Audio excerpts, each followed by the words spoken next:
में हम लोग घटना चक्र जो समसामयिकी है बीपीएससी के लिए जो आई है 2023 एडिशन वाली, तो यहाँ पे प्रीवियस ईयर दिया हुआ है, सारे प्रश्न हैं आपके। जो हिस्ट्री हो गया, उसके अलावा पॉलिटी, उसके अलावा आपका साइंस हो गया, फिर ज्योग्राफी, वर्ल्ड ज्योग्राफी, इस तरह से जनरल ज्योग्राफी जो होते हैं, और उसके अलावा बिहार रिलेटेड भी करेंट जो भी प्रश्न अभी तक आए हैं, और मैथ्स भी है। ठीक है, तो आज जैसे मैंने हिस्ट्री का करा दिया, पॉलिटी का पूरा कंप्लीट करा दिया है अलग अलग वीडियो में, तो जा कर के आप देख सकते हैं। और आज जो हम लोग सीरीज शुरू करने वाले हैं, तो आज हम लोग देख लेते हैं जो जितने भी प्रीवियस ईयर जो साइंस के प्रश्न आए हैं हमारे बीपीएससी में, तो उसको देख लेते हैं। आज कोशिश करते हैं जितने भी प्रश्न फिजिक्स के बन पाएंगे तो हम लोग इसको देख लेते हैं।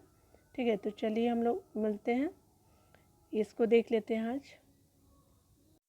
देखिए यहाँ पे फिजिक्स का जितना भी प्रश्न है सामान्य विज्ञान का, तो देख लेते हैं, और जो भी प्रश्न अभी तक आए हैं बीपीएससी की तरफ से। ठीक है, तो चलिए शुरू करते हैं, फिजिक्स को देख लेते हैं। इसमें आपका क्या प्रश्न बोल रहा है, कह रहा है कि निम्न तत्वों में से किसमें जो है वो न्यूट्रॉन नहीं होता है। तो न्यूट्रॉन किस में नहीं होता, तो हाइड्रोजन में जो है वो न्यूट्रॉन नहीं होता। चलिए डिटेल देख लेते हैं। इसमें आपका क्या बोल रहे हैं कि हाइड्रोजन का परमाणु क्रमांक क्या होता है, 1 होता है, और साधारण हाइड्रोजन समस्थानिक ड्यूटेरियम में कोई न्यूट्रॉन नहीं होता। भारी हाइड्रोजन समस्थानिक ड्यूटेरियम में 1 न्यूट्रॉन होता है।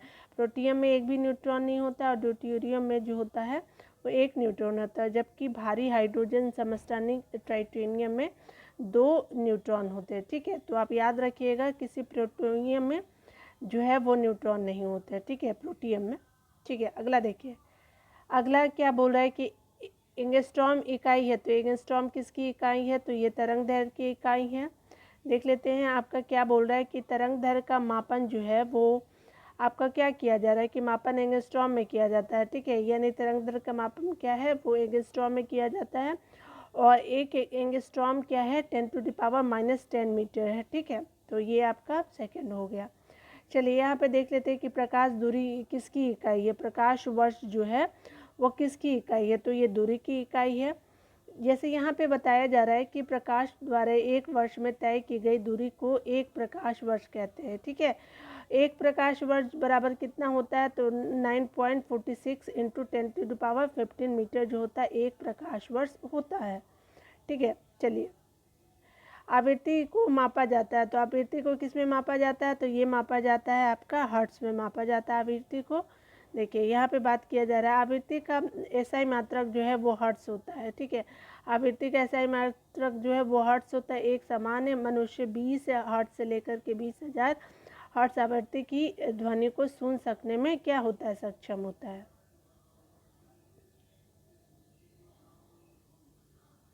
यहाँ पे देखिए यहाँ पे क्या बोल रहा है, कह रहा है कि घड़ी में प्रयोग होने वाली क्वार्ट्ज क्रिस्टल होती है, तो ये होती है सिलिकॉन डाइऑक्साइड की क्वार्ट्ज क्रिस्टल होती है। देखिए घड़ी में प्रयोग की जाने वाली क्वार्ट्ज क्रिस्टल जो है वो क्या है कि सिलिकॉन डाइऑक्साइड होती है। ठीक है, और आपका क्या है कि प्रकृति रूप में इनमें से कुछ रॉक क्रिस्टल और राइन स्टोन के रूप में पाए जाते हैं। वस्तुतः इनका वाणिज्यिक रूप से उपयोग होता है, वे मानव निर्मित होते हैं। क्वार्ट्ज क्रिस्टल का प्रयोग जो होता है वो रेडियो टेलीविज़न में भी किया जाता है। चलिए अगला देख लेते हैं। हर्ट्ज में क्या माना जाता है, हर्ट्ज में क्या माना जाता है, तो ये आपका क्या है आवृत्ति जो है माना नहीं मापा होगा। ठीक है, आवृत्ति होगा। आवृत्ति का ऐसा ही मात्रक जो है वो क्या होता है कि हर्ट्ज है, अर्थात हर्ट्ज में आवृत्ति मापा जाता है। ठीक है, इसे संकेत HZ द्वारा प्रदर्शित किया जाता है। एक सामान्य मनुष्य 20 हर्ट्ज से लेकर के 20,000 हर्ट्ज आवृत्ति की ध्वनि सुन सकने में सक्षम होता है। ठीक है, कौन, तो एक सामान्य मनुष्य। ठीक है, चलिए अगला देख लेते हैं। विद्युत शक्ति की इकाई है, तो विद्युत शक्ति की इकाई क्या है, तो ये वाट होता है। ठीक है, देखिए विद्युत शक्ति बराबर क्या होता है, कार्य बटा समय होता है, और विद्युत शक्ति का ऐसा ही मात्रा क्या होता है, तो वाट होता है। ठीक है, ऐसा ही पूछा था ना यहाँ पे। चलिए यहाँ पे बोल रहा है कि दृश्य स्पेक्ट्रम के तरंगदैर्घ्य की आपका सीमा होती है, तो दृश्य स्पेक्ट्रम के तरंगदैर्घ्य की सीमा आपकी कितनी होती है, तो ये आपकी होती है 3900 एंगस्ट्रॉम से लेकर के 7600 एंगस्ट्रॉम के बीच जो होती है वो दृश्य स्पेक्ट्रम में तरंगदैर्घ्य की सीमा होती है। ठीक है, बी आंसर हो जाएगा। चलिए यहाँ पे बात किया जा रहा है तो कह रहा है क्या कि आपका जो है सदृश जो आपका स्पेक्ट्रम होता है, स्पेक्ट्रम क्या होता है, एक तरह का लाइट होता है कि संबंध में कोई निश्चित सीमा रेखा निर्धारित करना कठिन है। यह व्यक्ति की उम्र, आँखों की क्षमता और प्रकाश स्रोत की दूरी एवं तीव्रता आदि बातों पर निर्भर करता है। सामान्य तौर पर इसकी सीमा जो है 320 नैनोमीटर से लेकर के 860 नैनोमीटर यानी एंगस्ट्रम में मापा जाए तो ये कितना हो जाएगा कि ये एंगस्ट्रम में अगर मापा जाए, नैनोमीटर में तो इतना हो गया। ठीक है, 320 नैनोमीटर से लेके कि 860 नैनोमीटर तक एंगस्ट्रम में जो मापा जाएगा तो ये माना जाएगा कि 3200 एंगस्ट्रम से लेकर के 8600 एंगस्ट्रम होगा। ठीक है, उसी तरह से देखा जा रहा है कि अमेरिकी अंतरिक्ष एजेंसी जो है नासा ने इसकी सीमा 380 से लेकर के 700 नैनोमीटर बताता है। ठीक है, एनसीईआरटी की जो पुस्तक में बताया गया सीमा जो है वो 400 से लेकर के 700 नैनोमीटर लिखी गई है। परीक्षार्थी प्रश्न के विकल्पों के अनुसार इसे परास के भीतर निकटतम उत्तर का चयन कर सकते हैं। ठीक है, यानी अपने स्टूडेंट अपने ब्रेन का यूज़ करके कर सकते हैं। ठीक है, देखिए यहाँ पे क्या बोल रहा है कि सौर विकिरण निम्नलिखित उसमें किस परास में दिखता है। ठीक है, तो सौर विकिरण किस परास में दिखता है, तो 400 से लेकर के 700 nm तक दिखता है। ठीक है, देखिए यहाँ पे बोला है कि आर्द्रता किस उपकरण से मापी जाती है, तो आर्द्रता जो है वो हाइग्रोमीटर से नापा जाता है। ठीक है, देख लेते हैं हम। हाइग्रोमीटर जो होता है वायुमंडल की सापेक्षिक आर्द्रता का मापन करने वाला यंत्र है। हाइड्रोमीटर से द्रवों यानी जल के तुलनात्मक घनत्व को मापन किया जाता है। ठीक है, दाब की इकाई क्या है, तो दाब की इकाई जो है न्यूटन प्रति वर्ग मीटर है। ठीक है, न्यूटन प्रति वर्ग मीटर जो है दाब की इकाई है। ठीक है, चलिए इसमें देखते हैं कि आप डिटेल में बोल रहा है किसी तल के इकाई के क्षेत्रफल पर लगने वाले बल को क्या कहते हैं, दाब कहते हैं। किसी तल के इकाई क्षेत्र पर लगने वाले बल को दाब कहते हैं। दाब एक अदिश राशि है।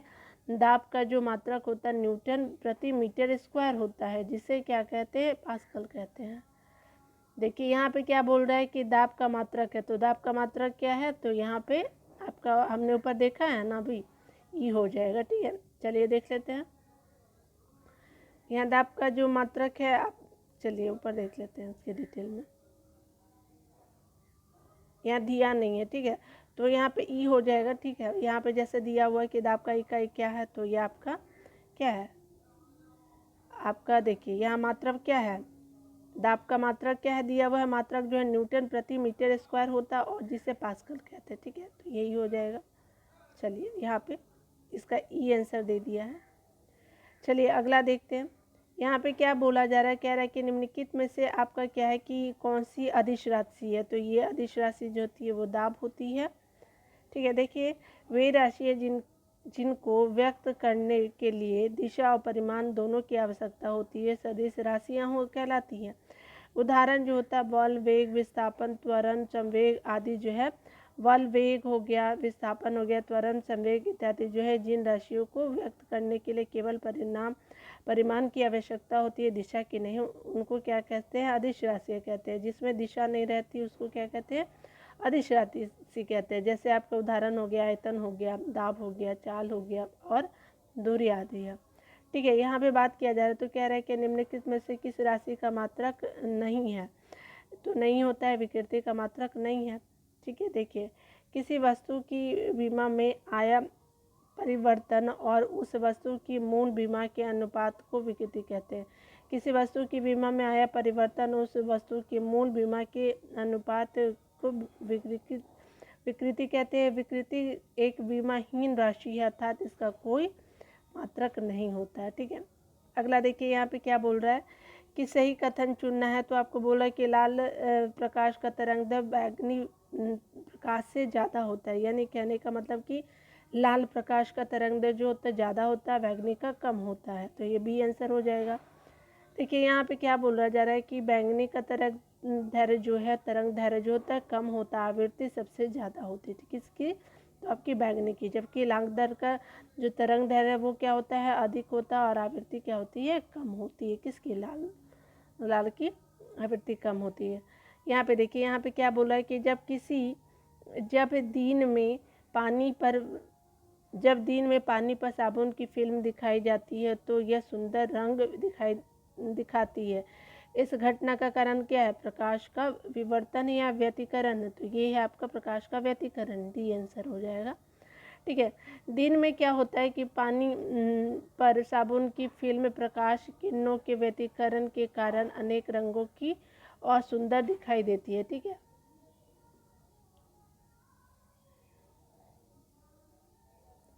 यहाँ पे देखिए क्या बोल रहा है कि एक परमाणु के केंद्र का घनावेशित हिस्सा कहलाता है। तो क्या कहलाता है? न्यूक्लियस कहलाता है। यानी घनावेशित जो होता है परमाणु का केंद्र, उसका हिस्सा जो होता है वो घनावेशित जो होता है वो न्यूक्लियस होता है। ठीक है, देख लेते हैं।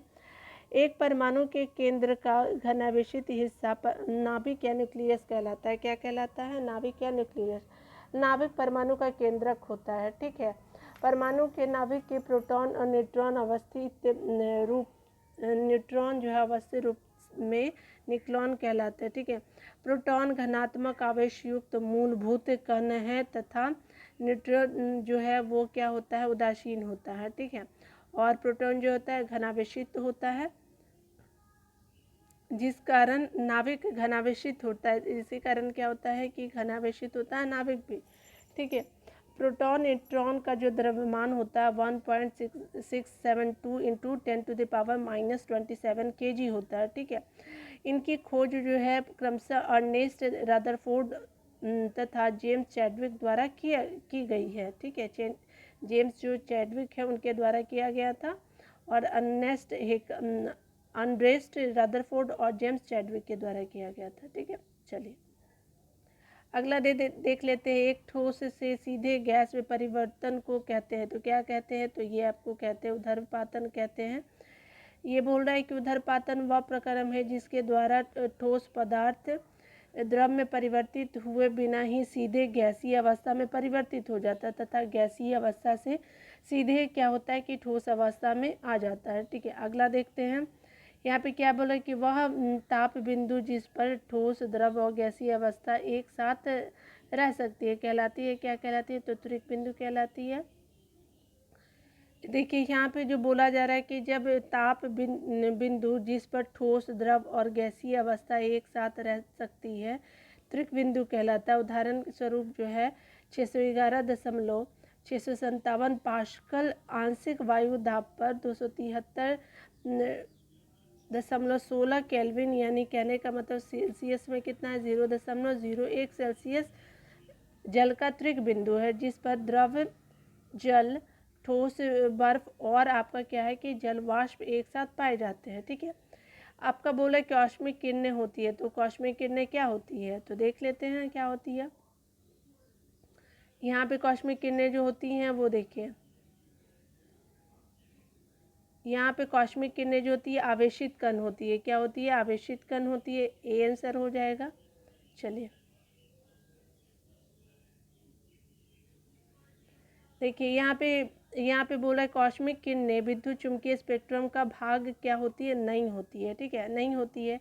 ये उच्च ऊर्जा की आवेशित कण है। ये उच्च ऊर्जा के क्या है? आवेशित कण है जो अंतरिक्ष में लगभग प्रकाश की गति से गमन करते हैं। ठीक है, चलिए देख लेते हैं। यहाँ पे क्या बोल रहा है कि 2G स्पेक्ट्रम में जो G है किस शब्द के लिए प्रयुक्त होता है? तो ये जनरेशन के लिए प्रयुक्त होता है। सी आंसर हो गया 2G। दूसरी पीढ़ी की बेतार संचार प्रौद्योगिकी और 2G स्पेक्ट्रम में अक्षर G जनरेशन अर्थात पीढ़ी के लिए प्रयुक्त है। रडार का प्रयोग किया जाता है। रडार का आविष्कारक कौन था? तो ये था रॉबर्ट वाटसन जो था वो रडार का आविष्कारक था।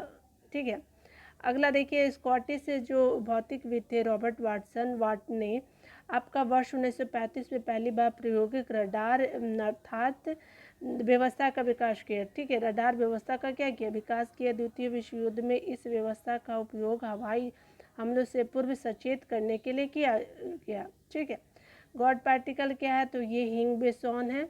ठीक है, तो गॉड पार्टिकल हिंग बोसॉन है। बी आंसर हो जाएगा। देखिए हिंग बोसॉन एक मूल कण है जिसकी प्रथम परिकल्पना वर्ष 1964 में की गई। इसका प्रायोगिक सत्यापन 14 मार्च 2013 को किया गया। वैज्ञानिक समुदाय के बाहर और मीडिया द्वारा अक्सर इस कण को ईश्वरीय कण या गॉड पार्टिकल उपनाम से संदर्भित किया जाता है। ठीक है, हिंग बोसोन कण की खोज करने वाले वैज्ञानिकों की जोड़ी ब्रिटेन के पीटर डब्ल्यू हिंग्स और बेल्जियम के डब्ल्यू एंगलर्ट को वर्ष 2013 के भौतिक विज्ञान के क्षेत्र में नोबेल पुरस्कार से पुरस्कृत किया जा चुका है। ठीक है, देखिए अगला क्या बोल रहा है कि सर सीवी रमन को भौतिक का नोबेल प्राइज कब मिला था? 1932 में मिलता है। ठीक है, बी आंसर हो गया। देखिए यहाँ पे बात किया जा रहा है तो कह रहा है क्या कि आपके भौतिक शास्त्र के लिए नोबेल पुरस्कार प्राप्त करने वाले पहले जो भारतीय थे वो कौन थे? डॉक्टर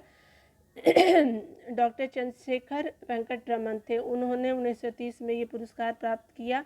अन्य नोबेल पुरस्कार विजेता का नाम दिया हुआ है कि अलग अलग क्षेत्रों में जो मिले। तो देखिए सबसे पहले तो व्यक्ति के रूप में अगर किसी को दिया गया तो साहित्य के क्षेत्र में दिया गया था रविन्द्रनाथ टैगोर को 1913 में। ठीक है, आपका जो सीवी रमन जी जो है जो फिजिक्स के क्षेत्र में दिया गया था 1930 में दिया गया। और गोविंद खुराना जो मेडिसिन में दिया गया था, मेडिकल में दिया गया था, तो आपको 1968 में दिया गया था। कब दिया किसको? तो हरबिंद खुराना को दिया गया। ठीक है, और सुब्रमण्यम चंद्रशेखर को दिया गया था दूसरी बार भौतिकी के क्षेत्र में, आपको 1983 में दिया गया था सुब्रमण्यम चंद्रशेखर जी को। ठीक है, तो 2 लोगों को भौतिकी में मिल चुका है। ठीक है, अगला देख लेते हैं। 1968 के बाद क्या है आपका? 83 भी हो गया है। देखिए मदर टेरेसा जो है वो उनको कब मिला है? तो उनको 1979 में शांति के लिए जो है वो आपको मिला है 1979 में। ठीक है, मदर टेरेसा को। अमर्त्य सेन को किसके लिए मिला है? तो अर्थशास्त्र के लिए मिला है 98 में। ठीक है, अगला क्या बोल रहा है? कैलाश सत्यार्थी को मिला है, उनको भी शांति में मिला है आपका 2014 में। और पाकिस्तानी जो एक्टिविस्ट थी उनको भी मिला गया था। ठीक है, जो आप जानते ही होंगे। ठीक है, जो कम उम्र की हैं बहुत। देखिए यहाँ पे बोला जा रहा है वी रामकृष्णन को दिया गया रसायन के क्षेत्र में, आपको कब मिला है? तो 2009 में। और अभिजीत बनर्जी जो 2019 में मिला है। और इनकी वाइफ को भी मिलता है क्या?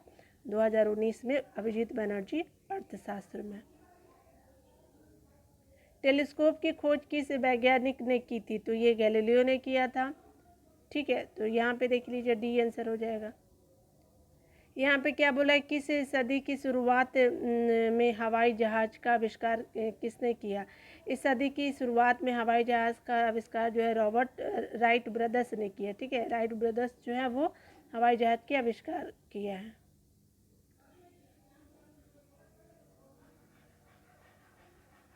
एक माइक्रोन बराबर है तो किसके बराबर है? 1/1000 मिलीमीटर के बराबर है। ठीक है, सी आंसर हो जाएगा। यानी 1 माइक्रोन बराबर होता है 10⁻³ मिलीमीटर के बराबर होता है। ठीक है, और आपका आपका कितना है? 1/1000 mm है। ठीक है, आपका क्या बोल रहा है कि 40 डिग्री सेल्सियस का मान फ़ारेनहाइट स्केल पे में है। तो 40 डिग्री सेल्सियस का मान फ़ारेनहाइट स्केल में कितना हो जाएगा? 104 हो जाएगा। तो देख लेते हैं क्या ये हमारा क्या दिया हुआ है। हमारा दिया हुआ है क्या? ये आपको निकालना फ़ारेनहाइट में बोला, दिया क्या है? सेल्सियस में। तो देखिए आपका फ़ारेनहाइट का फार्मूला होता है 9 फ्रैक्शन 5 × C+32। यानी आप क्या कीजिएगा कि 9 5 और सी का वैल्यू कितना है? तो आपका कितना था? 40 था ना, हमारा 40 है और +32 कर दीजिएगा। तो इसमें कितना हो गया? 8 कट गया, 72 हो गई। और 72 प्लस आपका कितना हो गया? 32 हो गया। तो कितना हो गया? 104 हो गया। ठीक है, इस तरह से आप करके बना सकते हैं। आप बस इतना याद रखिएगा फार्मूला से। आप अगर एक फ़ारेनहाइट का भी फार्मूला याद रखेंगे तो आप सेल्सियस का भी निकाल सकते हैं और फ़ारेनहाइट का भी निकाल सकते हैं। ठीक है, चलिए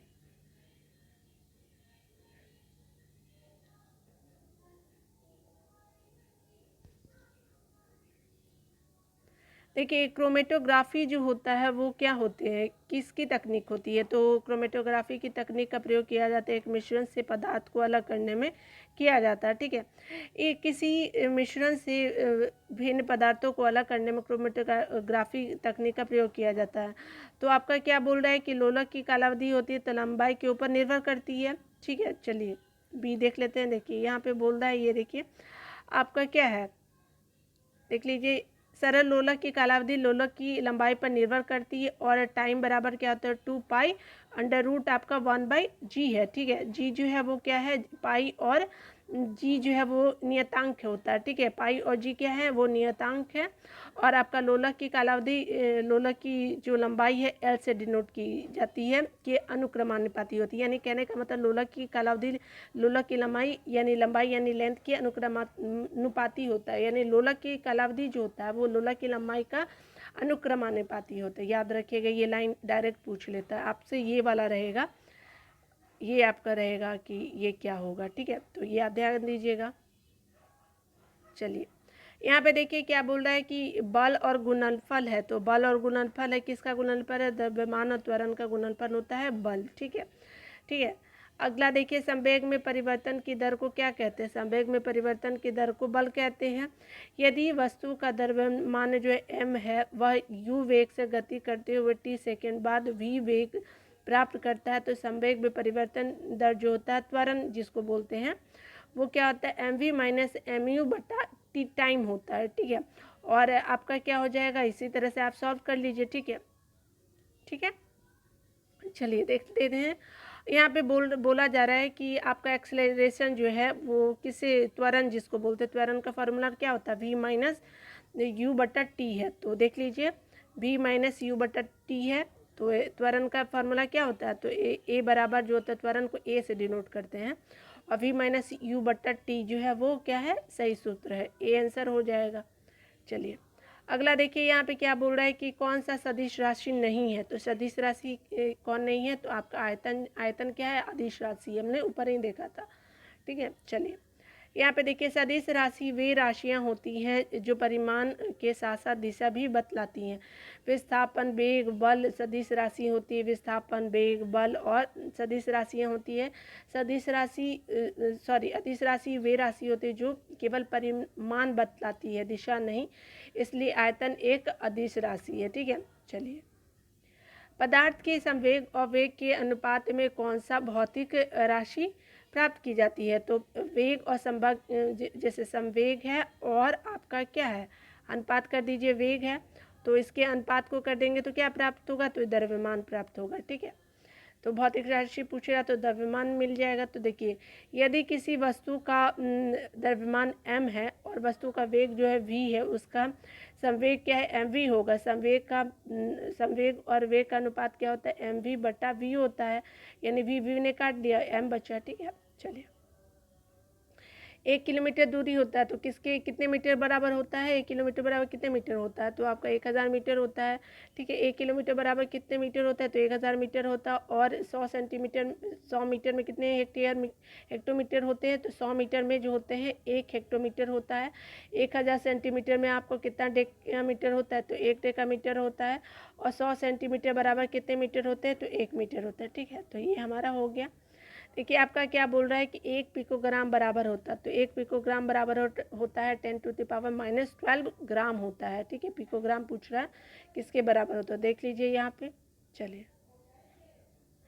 यहाँ आप एक लिफ्ट में खड़े हैं, लिफ्ट के फर्श पर आपके भार द्वारा लग रहा बल है, तो कितना है, तो देख लेते हैं इसमें कितना है, तो बी आंसर हो जाएगा। देखिए यहाँ पे क्या बोला जा रहा है, तो लिफ्ट के 9.8 मीटर पर सेकेंड स्क्वायर के त्वरण से नीचे आते समय शून्य होगा। ठीक है, ऊपर जाते समय यहाँ पे है और नीचे जाते समय, तो हमारा नीचे जाते समय लिफ्ट के 9.8 मीटर प्रति सेकेंड स्क्वायर के त्वरण से नीचे आते समय शून्य होगा, नीचे आते समय शून्य होगा। ठीक है, चलिए अगला देखिए, यहाँ पे यही डिटेल में दिया हुआ है। यहाँ पे क्या बोला है कि लिफ्ट के 9.8 मीटर पर सेकेंड स्क्वायर के त्वरण से आते समय लिफ्ट के फर्श पर व्यक्ति का दबाव नहीं पड़ता, अतः उस समय फर्श पर उसके द्वारा लग रहा जो बल है वो शून्य होगा। ठीक है, यहाँ पे देखिए, यदि एक पंख एक रबर की गेंद और एक लकड़ी की गेंद निर्वात में एक समान ऊंचाई से स्वतंत्रतापूर्वक एक साथ गिर रहे हों तो क्या होगा, तो देख लेते हैं क्या होगा। यहाँ पे देखिए क्या होगा, तीनों एक साथ गिरेंगे। ठीक है, यहाँ पे क्या होगा, यहाँ डी आंसर हो जाएगा। देखिए क्या बोल रहा है कि निर्यात की स्थिति में वायु प्रतिरोध शून्य होने के कारण, जो निर्वात की स्थिति में वायु प्रतिरोध शून्य होने के कारण पंख, रबड़ और की गेंद और लकड़ी की गेंद एक समान ऊंचाई से स्वतंत्रतापूर्वक एक साथ गिराए जाने पर तीनों एक साथ जमीन पर पहुंचेंगे। ठीक है, क्योंकि उनका अंतिम वेग क्या है, उनके द्रव्यमान के स्वतंत्र होगा। ठीक है, आगे देखिए। वायु में ध्वनि तरंग होती है, तो वायु में ध्वनि तरंग होती है वो क्या होती है, अनुदैर्घ्य होती है, बी हो जाएगा।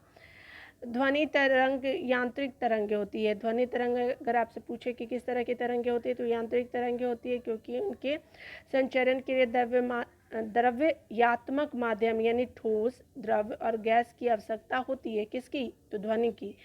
वायु या गैस में ध्वनि तरंग अनुदैर्घ्य होती है। ठीक है, वायु और गैस में जो ध्वनि की जो तरंग होती है वो क्या होती है, अनुदैर्घ्य होती है, क्योंकि इस माध्यम से घटक तरंग की दिशा की घटक जो है तरंग की दिशा के अनुदिश दोलन करते हैं। एक बार फिर से देख लेते हैं। क्योंकि इस माध्यम में घटक तरंग की गति की दिशा के अनुदिश दोलन करते हैं। ठीक है, ये हो जाएगा। आपका क्या बोल रहा है कि रेत और नेफ्थलीन के मिश्रण को किसके द्वारा पृथक किया जाता है, तो ये किया जाता है आपका उदरपातन के द्वारा, सब्लिमेशन के द्वारा।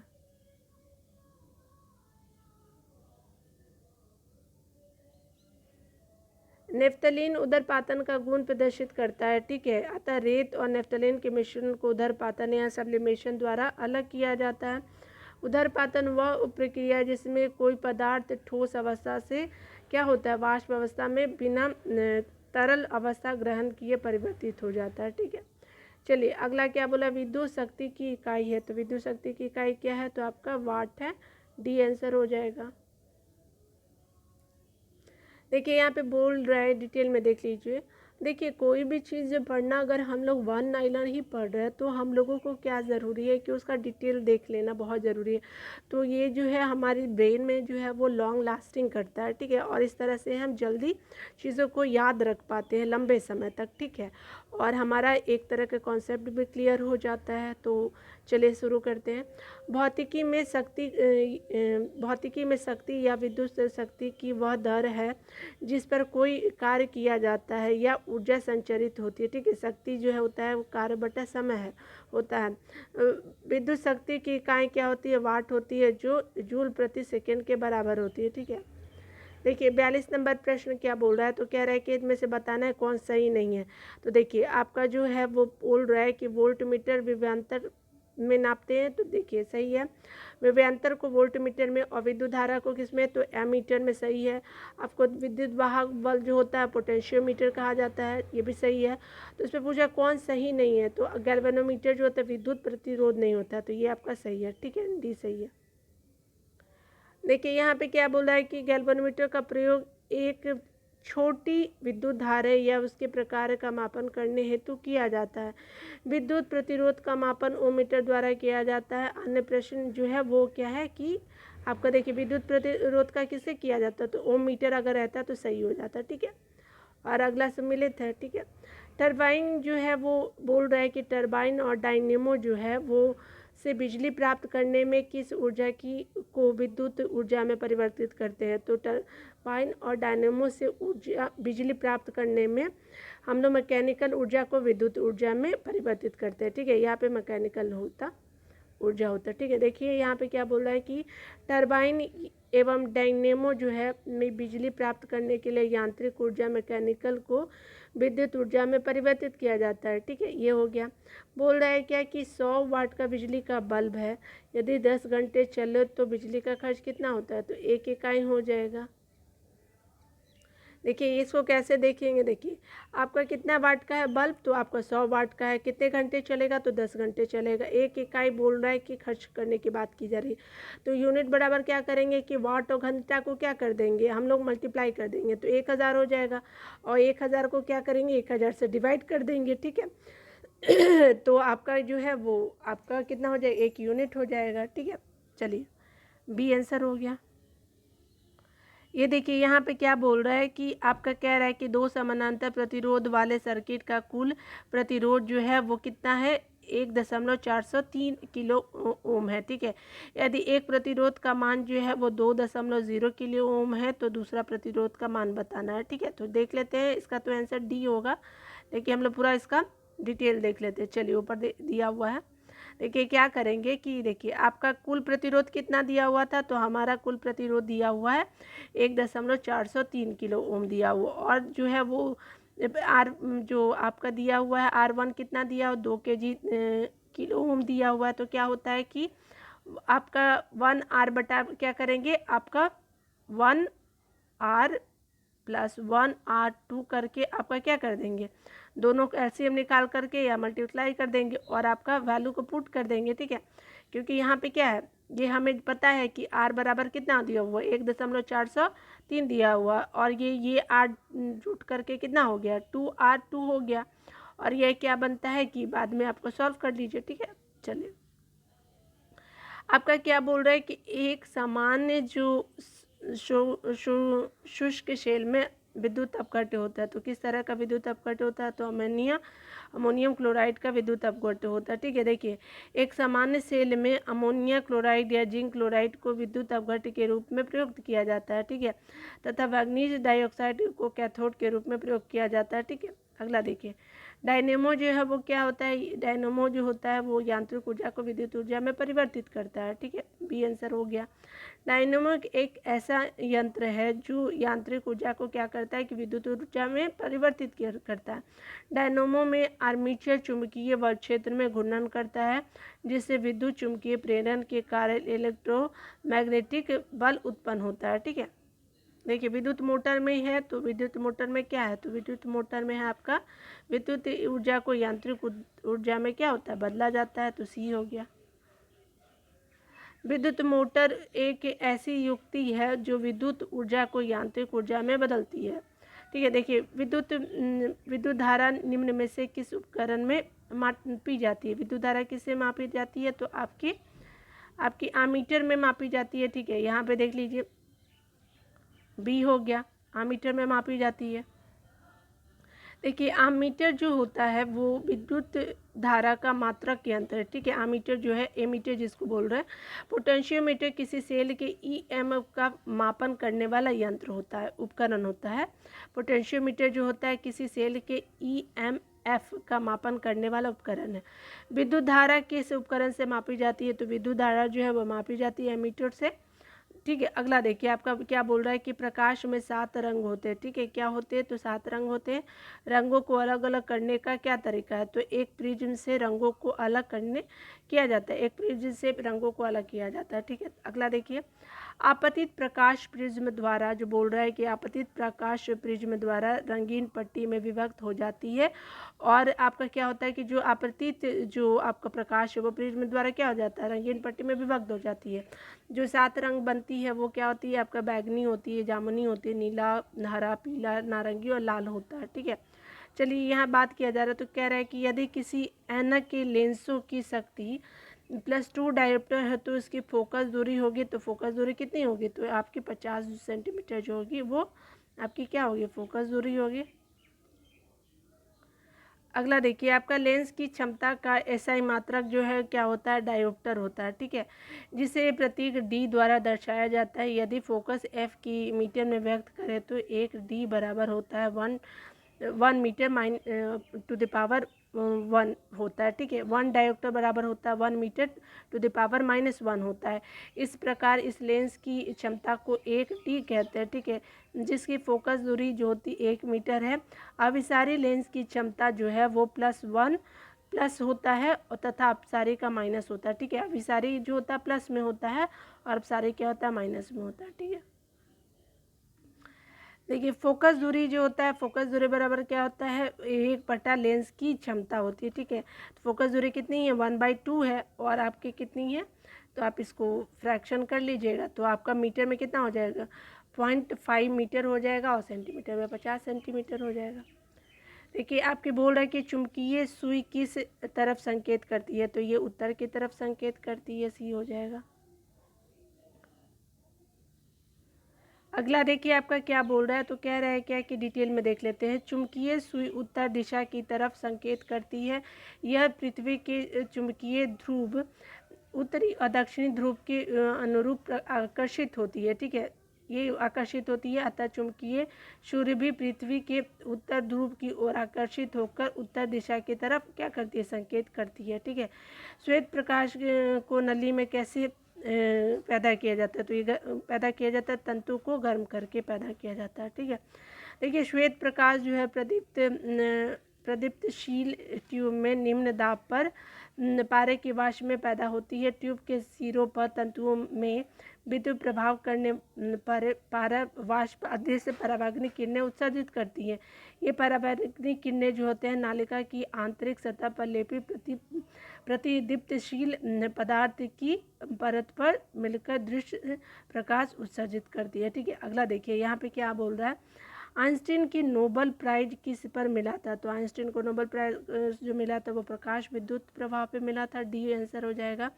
देखिए यहाँ क्या बोल रहा है कि अल्बर्ट आइंस्टीन को प्रकाश वैद्युत प्रभाव की व्याख्या और इसके नियम के आविष्कार हेतु 1921 में भौतिक के क्षेत्र का नोबेल पुरस्कार प्रदान किया गया था। कब, तो 1921 में।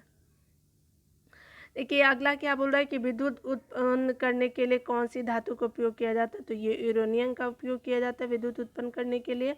विद्युत उत्पन्न करने में यूरेनियम धातु का उपयोग किया जाता है। यूरेनियम धातु का उपयोग नाभिकीय रिएक्टर में ऊर्जा के उत्पादन में किया जाता है। ठीक है, अगला देखिए। कमरे के ठंडा किया जाता है, तो कमरे को ठंडा किया जाता है संपीड़ित गैस को छोड़ने से। संपीड़ित गैसों को छोड़ने से कमरे को तापमान कम हो जाता है। ठीक है, कम हो जाता है और जिससे कमरा क्या होता है कि ठंडा हो जाता है। देखिए आमतौर पर आपका सुरक्षा फ्यूज लगाने के लिए प्रयोग होने वाला तार किस पदार्थ का बना होता है, तो ये आपका बना होता है किससे, तो आपका बना होता है टीन और सीसा के मिश्र धातु से बना होता है। किससे बना होता है, टीन और सीसा के मिश्र धातु से बना होता है। फ्यूज एक छोटा तार का टुकड़ा होता है। फ्यूज क्या होता है, एक छोटा तार का टुकड़ा होता है। यह रांगा सीसा जो टीन लेड मिश्र धातु का बना होता है, इसका गलनांक जो होता है वो निम्न होता है। ठीक है, लघुपतन, अति भारण, वोल्टता वृद्धि आदि के कारण जब परिपथ में धारा निर्दिष्ट मान से अधिक हो जाती है तो फ्यूज गलकर टूट जाता है। इससे इलेक्ट्रॉनिक उपकरणों के नुकसान होने एवं किसी प्रकार की दुर्घटना टल जाती है। ठीक है, देखिए यहाँ पे क्या बोल रहा है कि निम्न में से कौन सा ऊष्मा का सबसे अधिक कुचालक है, तो ये जो है वो कुचालक है पारा। ठीक है, देखिए यहाँ पर बात किया जा रहा है तो कि कोई भी ऐसा पदार्थ जिससे विद्युत धारा या ऊष्मा प्रभावित न हो कुचालक कहलाते हैं। ऐसे लकड़ी, कांच इत्यादि सभी धातुएं ऊष्मा की चालक होती है, लेकिन अन्य धातुओं की तुलना में जो लेड यानी शीशा एवं पारा की ऊष्मा चालक कम होती है। लेड की ऊष्मा चालक जो होती है लगभग 34.7 वाट की होती है, 34.7 वाट एम की होती है, जबकि पारा की उसमें चालकता क्या होती है 8.31 WM की होती है। ठीक है, अति देखिए यहाँ पे क्या बोल रहा है, अति चालक का लक्षण है। अति चालक का लक्षण होता है शून्य पारगम्यता होती है अति चालक का लक्षण। ठीक है, देखिए वर्ष 1911 में क्या होता है कि डच भौतिक वैज्ञानिक एच कि ओनस यानी 1853 से 1926 उनका टाइम पीरियड था, में प्रतिरोध पर ताप के प्रभाव का अध्ययन किया। ठीक है, यानी जो डच वैज्ञानिक जो फिजिक्स से रिलेटेड जो साइंटिस्ट थे वो क्या किए कि एच की ओनस ने प्रतिरोध का ताप के प्रभाव का अध्ययन किया। ठीक है, उन्होंने धातुओं के कुछ नमूनों को कुछ केल्विन ताप पर ठंडा करके उसके विद्युत प्रतिरोध को कम की। ठीक है, ओनस को यह जानकर आश्चर्य हुआ कि 4.2 केल्विन ताप पर पारे का विद्युत प्रतिरोध शून्य हो जाता है। यह पाया कि न्यून तापों पर अनेक अन्य तत्व और वैज्ञानिक भी ऐसा ही व्यवहार दर्शाते हैं। ऐसा व्यवहार करने वाले पदार्थों को अतिचालक कहते हैं। ठीक है, अतिचालक कोई प्रतिरोध प्रस्तुत नहीं करते हैं। अतिचालक जो है कोई प्रतिरोध प्रस्तुत नहीं करते, क्योंकि इसलिए इनमें ऊर्जा ह्रास के बिना विद्युत धारा प्रवाहित होती है। ठीक है, आपका क्या बोल रहा है कि विद्युत जो प्रवाहित होते समय ऊर्जा का कोई ह्रास नहीं होता। यही कारण है कि एक स्थान से दूसरे स्थान को विद्युत के संचारण में अतिचालकों का दक्षतापूर्वक आपका क्या है उपयोग किया जाता है। अतिचालकों का दूसरा अनिवार्य गुण यह है कि वे चुंबक बल को अपनी सतह पर ही रोक लेते हैं या अपने भीतर प्रवेश नहीं करने देते हैं, अर्थात उनकी चुंबकीय पारगम्यता क्या होती है, आपकी शून्य होती है। ठीक है, गर्म करने पर अर्धचालक का प्रतिरोध क्या होता है, गर्म करने पर बढ़ता है कि घटता है, तो देख लेते हैं क्या होता है। तो ये आपका होता है, आपका घट जाता है। ठीक है, चलिए देखिए यहाँ पे जो बोल रहा है तो घटता है, जो गर्म करने पर अर्धचालक का प्रतिरोध जो है वो घट जाता है। देख लीजिए क्या आप डिटेल में बोला जा रहा है। देखिए यहाँ पे कह रहा है क्या है कि आपका बोला जा रहा है कि ऊपर में है, रुकिए देखिए यहाँ पे डिटेल में बोला कि अर्धचालक ऐसे ठोस पदार्थ है जिनकी विद्युत प्रतिरोधकता चालकों से अधिक है परंतु कुचालकों से कम होती है। अर्धचालक का प्रतिरोध ताप बढ़ने पर कम होता है। ठीक है, देखिए ठंडक के दिनों में क्या होता है, लोहे के गुटके और लकड़ी के गुटके को प्रातःकाल छुए तो लोहे का गुटका ठंडा लगता है, क्योंकि क्या होता है, क्योंकि लकड़ी की तुलना में लोहा ऊष्मा का अच्छा चालक होता है। लकड़ी की तुलना में लोहा जो है ऊष्मा का अच्छा चालक होता है। बी आंसर हो गया। देखिए लकड़ी की तुलना में क्या होता है कि लोहा ऊष्मा का अच्छा चालक है, इसलिए ठंडक के दिनों में समान तापमान होने के बावजूद तुलनात्मक ढंग से लोहे का गुटका जो है वो ज़्यादा ठंडा लगता है, क्योंकि लकड़ी का गुटका उतना ठंडा नहीं लगता है। ठीक है, और लकड़ी का जो गुटका होता है वो ठंडा नहीं लगता है। अगला देखिए यहाँ पे क्या बोल रहा है कि एक पंखा गर्मी के मौसम में आराम की अनुभूति प्रदान करता है। आराम की अनुभूति प्रदान करता है क्योंकि इसका क्या होता है, हमारा पसीना तेज़ी से वाष्पित हो जाता है। ठीक है, अगला देखिए डी है। देखिए क्या बोल रहा है कि गर्मी के मौसम में क्या होता है कि शरीर से निकलने वाला पसीने के पंखे द्वारा वाष्पीकरण से हमें आराम की अनुभूति होती है। ठीक है, देखिए अगर मान लीजिए कि हमने कमरे में रखा रेफ्रिजरेटर का दरवाज़ा खोल दिया तो क्या होगा कि आप अंततः कमरे को थोड़ा गर्म कर सकते हैं। ठीक है, देखिए यहाँ पे क्या बोल जा रहा है कि कमरे में रखा रेफ्रिजरेटर का दरवाज़ा खोलकर रखने से कमरे का तापमान बढ़ जाता है, फलस्वरूप कमरा थोड़ा गर्म हो जाता है। ठीक है, यदि रेफ्रिजरेटर के दरवाज़ा कुछ घंटे के लिए खुला छोड़ दे तो कमरे का तापमान क्या होता है, बढ़ जाएगा। बी देखिए अगला देख लेते हैं। यहाँ पे क्या बोल रहा है कि निम्न के कथन पे गलत कथन का चयन करना है। क्या करना है कि गलत कथन का चयन करना है। देखिए यहाँ पे देख लेते हैं यहाँ पे क्या बोल रहा है। इसमें से देखिए आपका कपास गर्मियों के कपड़े के रूप में उपयोग के लिए उपयुक्त है, और क्योंकि यह नमी को अवशोषित करते हैं, बिल्कुल सही है। सीढ़ी बनाने के लिए पॉलीकार्बोनेट का प्रयोग किया जाता है, सही है।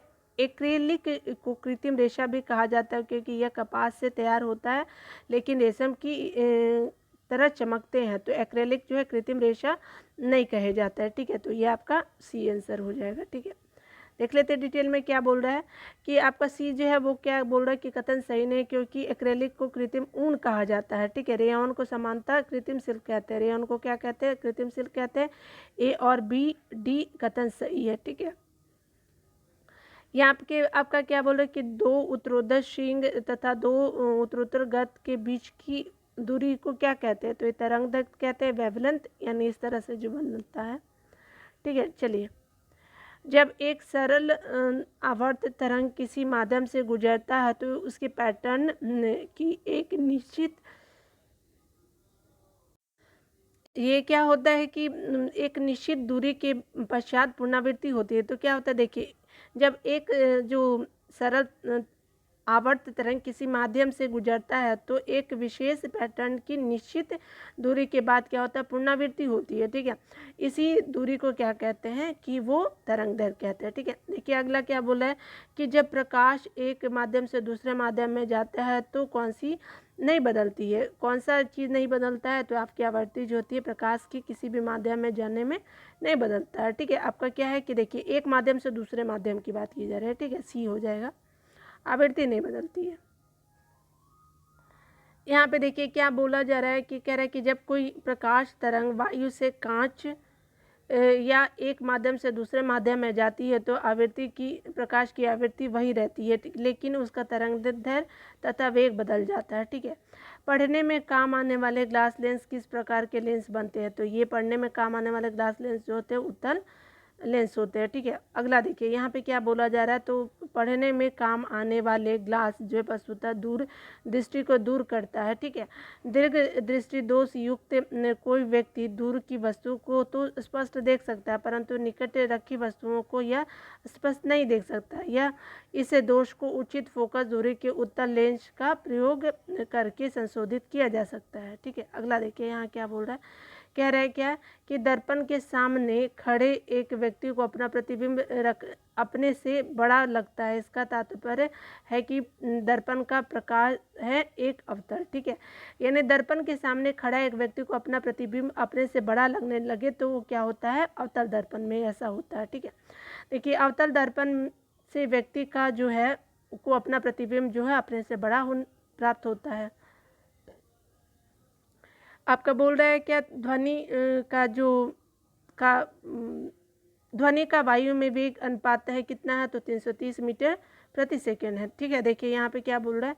तो कह रहा है कि ध्वनि की वायु में वेग माध्यम की प्रकृति पर निर्भर करती है। ध्वनि की वायु में वेग जो है वो माध्यम की प्रकृति पर निर्भर करती है। ध्वनि का वेग जो है वायुमंडलीय परिस्थिति जैसे ताप, आर्द्रता आदि पर भी निर्भर करता है। ठीक है, देखिए यहाँ पे क्या बोला जा रहा है। तो कह रहा है कि शुष्क माध्यम में जो ताप होता है 0 होता है और ध्वनि की वेग कितनी होती है? 332 मीटर पर सेकेंड होते हैं। शुष्क वायु में जो होता है अगर 25 ताप है तो 25 डिग्री है तो 346 हो जाएगा। हाइड्रोजन में कितना होता है? तो आपका हाइड्रोजन में 25 ही है अगर टेम्परेचर, तो 1284 हो जाएगा। ठीक है, देखिए ये ध्वनि का मीटर सेकंड में दे रहा है। ठीक है, आपका अगला क्या बोल रहा है कि अशुद्ध जल में बोल रहा है। तो आपका अशुद्ध जल में जो है वो हो जाएगा 25 अगर टेम्परेचर है तो आपका 1498 जो होता है वो क्या हो जाएगा, आपका वेग हो जाएगा मीटर पर सेकंड में। और आपका देखिए ध्वनि की वेग समुद्र जल का जो है 1531 हो जाएगा, आपका सेम ही है 25 ही है। स्टील में कितना होता है? तो आपका 5960 हो जाता है ध्वनि की वेग। ठीक है, मीटर पर सेकंड में। आपका एल्यूमिनियम में क्या होता है? तो 6420 होते हैं एल्यूमिनियम में। लोहा में कितना होता है? 5950 होता है। स्टील से थोड़ा सा कम होता है। ठीक है, लोहा में। और आपका कांच या फ्लिंट कांच जो होता है 3980 होता है आपका जो ध्वनि की वेग होती है आपका मीटर पर सेकेंड में। ठीक है, चलिए देख लेते हैं अगला आपका क्या बोल रहा है। तो बोल रहा है कि प्रकाश किरणों की प्रकृति कैसी होती है। तो प्रकाश किरणों की जो प्रकृति होती है वो होती है आपका तरंग और कण दोनों के समान होती है प्रकाश विकिरणों की प्रकृति। ठीक है, देखिए प्रकाश विकिरणों की प्रकृति जो होती है वो तरंग एवं कण दोनों के समान होती है, अर्थात प्रकाश विकिरणों में तरंग और कण दोनों के गुण पाए जाते हैं। ठीक है, देखिए आकाश नीला लगता है क्योंकि क्या होता है कि लघु तरंग दीर्घ तरंगों की अपेक्षा वायुमंडल द्वारा अधिक प्रकीर्णित होती है। ठीक है, यहाँ बोल रहा है कि लघु तरंग जो होती हैं वो दीर्घ तरंगों की अपेक्षा वायुमंडल द्वारा अधिक प्रकीर्ण होती है। ठीक है, बी हो जाएगा। ठीक है, अगला देखिए यहाँ क्या बोला जा रहा है। तो वायुमंडलीय अणुओं और परमाणुओं पर प्रकाश पड़ने से ये क्या होता है कि प्रकाश को सभी दिशा में प्रकीर्णित कर देते हैं। वायुमंडलीय अणु और परमाणुओं पर प्रकाश पड़ने से ये प्रकाश को सभी दिशा में प्रकीर्णित कर देते हैं।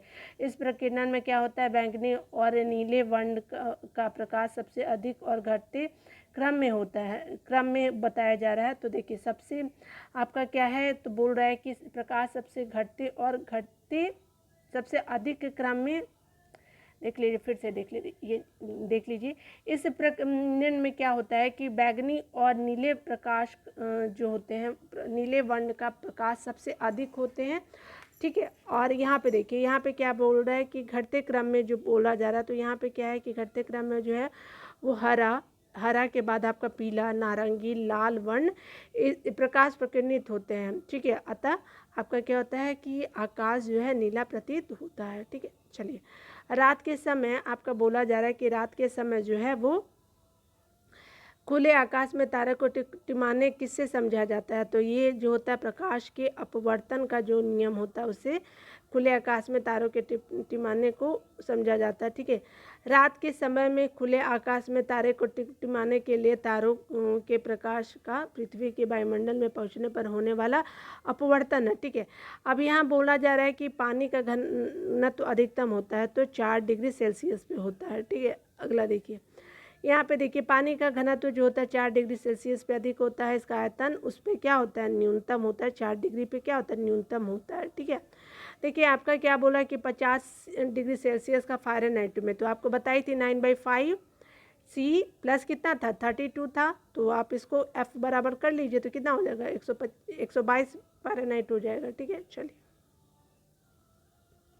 ठीक है, देख लीजिए, ये बोली थी मैं। ठीक है, यहाँ पे चलिए यहाँ पे देख लेते हैं आपको क्या बोला जा रहा है। तो कह रहा है कि बर्फ़ का जो बोल रहा है कि बर्फ़ का एक टुकड़ा पानी से लबालब भरे बीकर में तैर रहा है, जब पूरी बर्फ़ पिघल जाएगी तब क्या होगा, पानी का जो स्तर गिरेगा और ये बीकर में बाहर निकलेगा या फिर वही रहेगा। ठीक है, जल स्तर नहीं बदलेगा तो क्या होगा, तो आपका डी आंसर हो जाएगा, यानी जल स्तर जो है वो बदलता ही नहीं है। ठीक है, यानी इसका आंसर जो है वो डी हो जाएगा। ठीक है,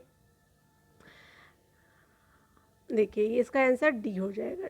ठीक है, देखिए यहाँ पे क्या बोला है कि पानी से भरे बीकर में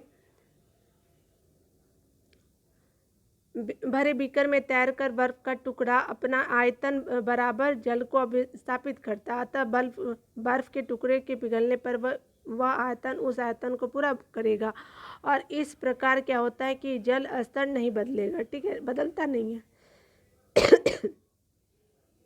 देखिए यहाँ पे क्या बोल रहा है कि वर्षा की बूंद जो होती है वो कह रहा है कि गोलाकार आकृति का होता है, तो किस कारण से होता है, पृष्ठ तनाव के कारण होता है। देख लीजिए यहाँ पे क्या बोल रहा है कि वर्षा की बूंद को गोलाकार आकृति का कारण पृष्ठ तनाव होता है।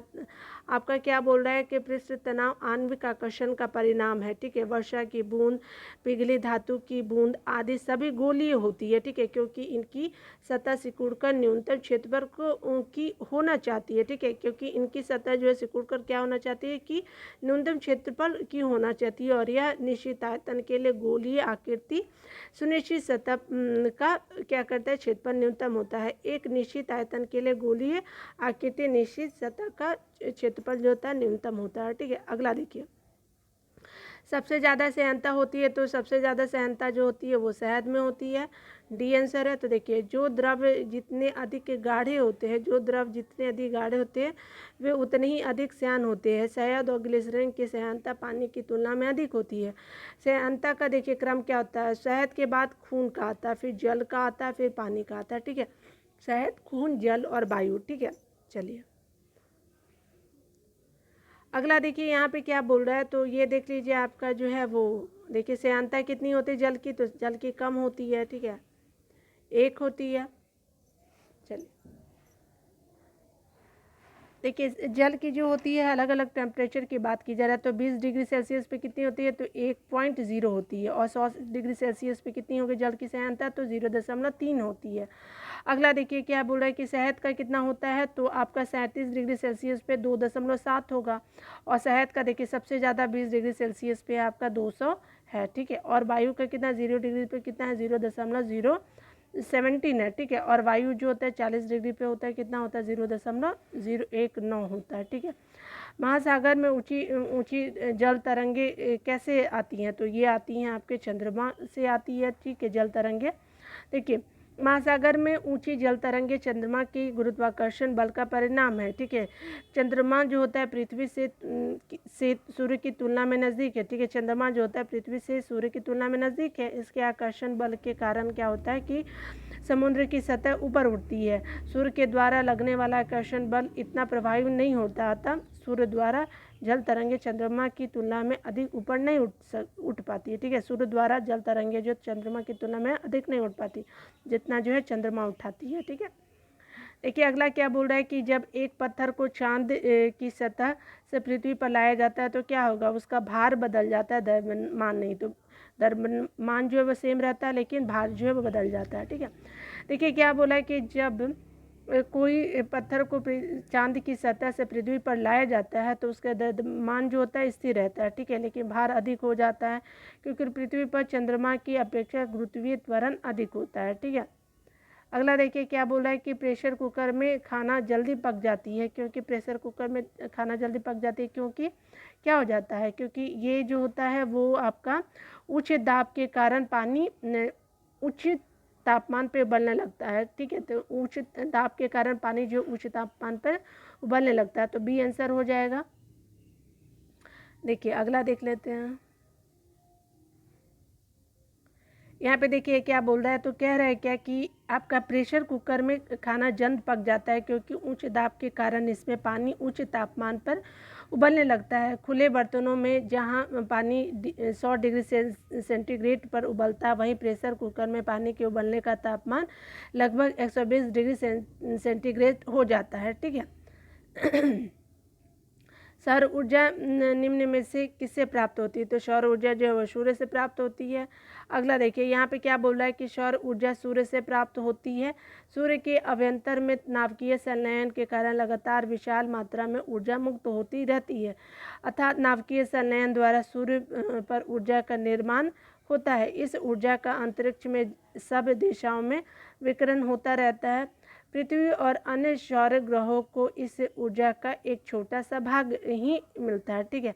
पृथ्वी को लगभग 4.5 इंटू 10⁻⁻8 भाग ही ऊर्जा प्राप्त होता है। किसको, तो पृथ्वी को, ठीक है। देखिए आपका क्या बोल रहा है कि सूर्य को ऊर्जा का निर्माण होता है, सूर्य पर ऊर्जा का निर्माण होता है संलयन के द्वारा, नाभिकीय संलयन के द्वारा। देखिए यहाँ पे बोला जा रहा है कि प्रथम जो भारतीय उपग्रह आर्यभट्ट छोड़ा गया था, तो छोड़ा गया था 19 अप्रैल 1975 को छोड़ा गया था, ठीक है, बी हो जाएगा। प्रथम भारतीय उपग्रह जो था वो आर्यभट्ट था, 19 अप्रैल 1975 को छोड़ा जाता है।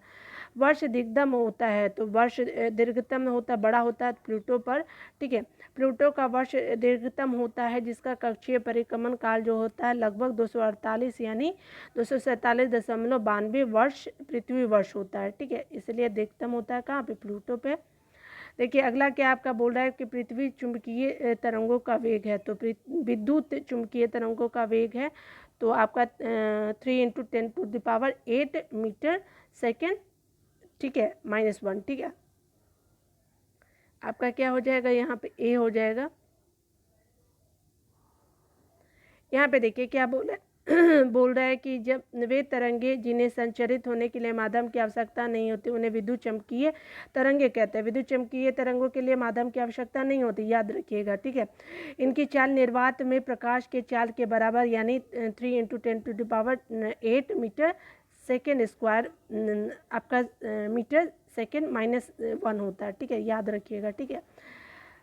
अगला देखिए क्या बोल रहा है कि सूर्य के प्रकाश का पृथ्वी की सतह तक पहुंचने में समय लगने का समय कितना, तो 8.5 मिनट होता है। तो देखिए यहाँ पे क्या बोल रहा है कि सूर्य के प्रकाश का धरती की सतह पे पहुंचने में लगा समय 8.31 मिनट होता है, यानी सेकंड में कितना 499 सेकंड, और आपका मीटर और सेकंड में कितना 8 मिनट और 19 सेकेंड होता है, ठीक है।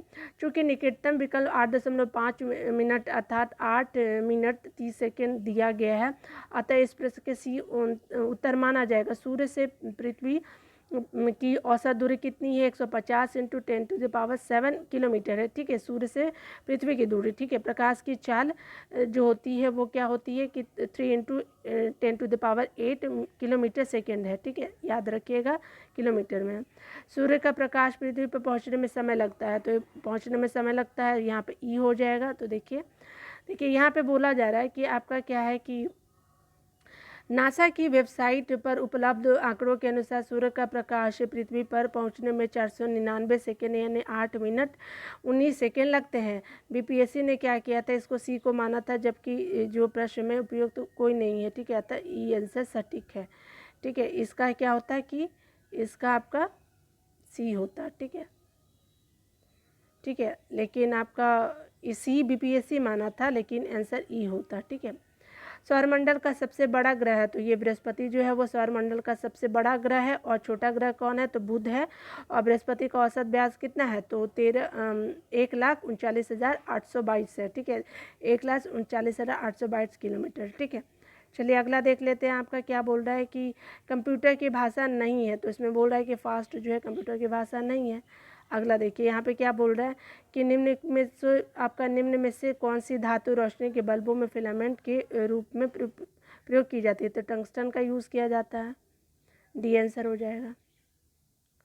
अगला यहाँ क्या बोल रहा है? तो कह रहा है क्या कि आपका जो है, देखिए यहाँ पे है साधारणतः जो है मिश्र धातु को साधारणतः मिश्र धातु की प्रतिरोधकता उन्हें बनाने वाले शुद्ध धातु की अपेक्षा अधिक होती है। ठीक है, साथ ही ताप में परिवर्तन से प्रतिरोधकता में परिवर्तन की दर अपेक्षाकृत कम होती है।